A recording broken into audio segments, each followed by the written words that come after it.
Assalamualaikum warahmatullahi wabarakatuh. Perkenalkan, nama saya Ramadana. Saya dari Prodi Manajemen Zakat dan Wakaf dari Universitas Uin Raden Kota Palembang. Di sini saya bersama Nyimas Hamida, Ibu Nyimas Hamida. Apakah Ibu benar asli orang Palembang? Iya, saya Palembang. Baiklah, di sini saya ingin bertanya mengenai konsep frugal living atau yang disebut dengan hidup hemat. Ya.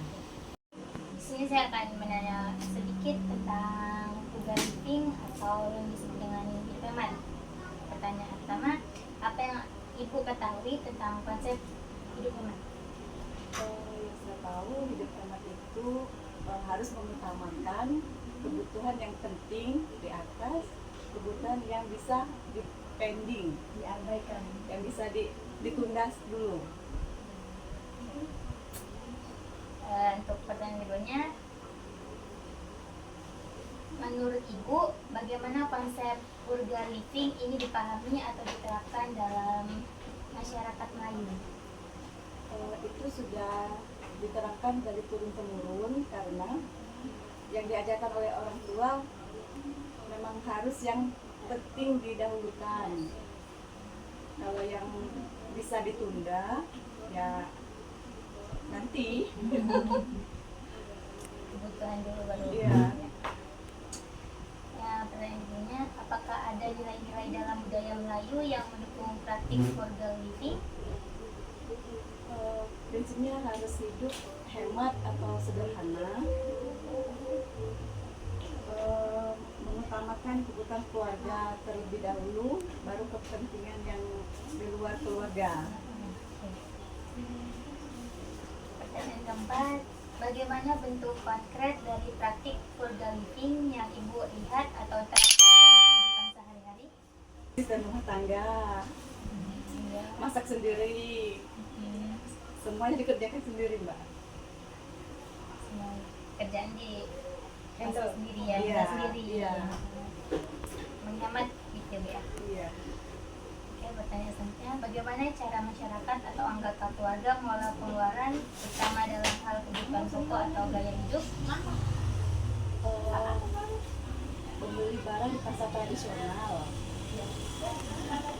jarang-jarang makan di luar, Masakan sendiri ya, ya. jarang beli. Ya belanja di sekitar rumah aja, Mbak. Iya. Menanam gitu Bu ya, sangat gitu. Ya, pertanyaan selanjutnya, apakah ada pengaruh agama, budaya, atau nilai-nilai keluarga dalam mempraktikkan gaya hidup hemat ini? Kalau agama pasti diajarkan, Mbak ya. Diajarkan untuk menabung, untuk berhemat.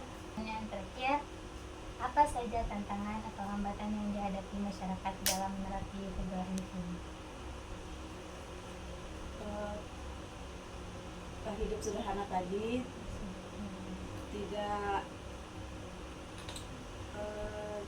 tidak gengsi dengan melihat yang lebih dari kita. Menggunakan sederhana. Iya.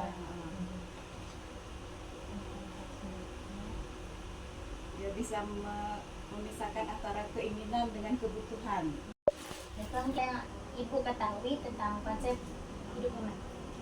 Yang saya tahu hidup hemat itu harus mengutamakan kebutuhan yang penting di atas kebutuhan yang bisa dipending, Diabaikan. yang bisa ditunda dulu.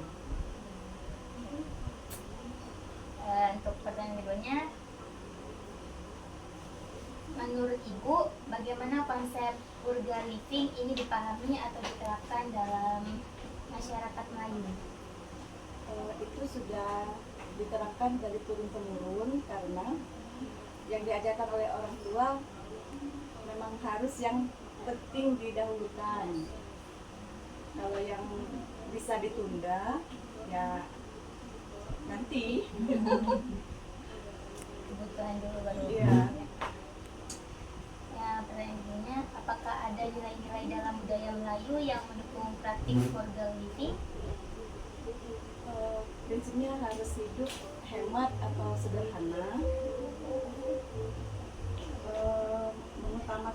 tentang keluarga terlebih dahulu, baru kepentingan yang di luar keluarga. Pertanyaan keempat, bagaimana bentuk konkret dari praktik frugal living yang Ibu lihat atau terapkan dalam kehidupan sehari-hari? Terus tidak ada asisten rumah tangga, Iya. masak sendiri, semuanya dikerjakan sendiri, Mbak. Semua kerjaan di Handle. masak sendiri ya, Iya, masak sendiri. iya. Menghemat gitu Bu ya. Iya. Oke, pertanyaan selanjutnya, bagaimana cara masyarakat atau anggota keluarga mengelola pengeluaran, terutama dalam hal kebutuhan pokok atau gaya hidup? Membeli barang di pasar tradisional, jarang-jarang makan di luar, Masakan sendiri ya, ya. jarang beli. Ya, belanja di sekitar rumah aja, Mbak. Iya. Iya. Menanam gitu Bu ya, ya menghemat gitu. Ya, pertanyaan selanjutnya, apakah ada pengaruh agama, budaya, atau nilai-nilai keluarga dalam mempraktikkan gaya hidup hemat ini? Kalau agama pasti diajarkan ya, Mbak ya.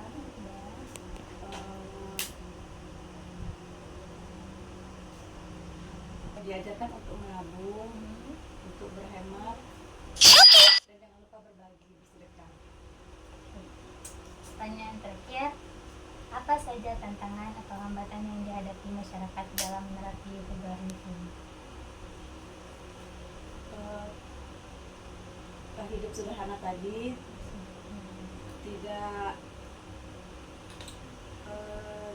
tidak gengsi dengan melihat yang lebih dari kita. Menggunakan sederhana Bu. Iya. Ya, bisa memisahkan antara keinginan dengan kebutuhan. Skip dulu.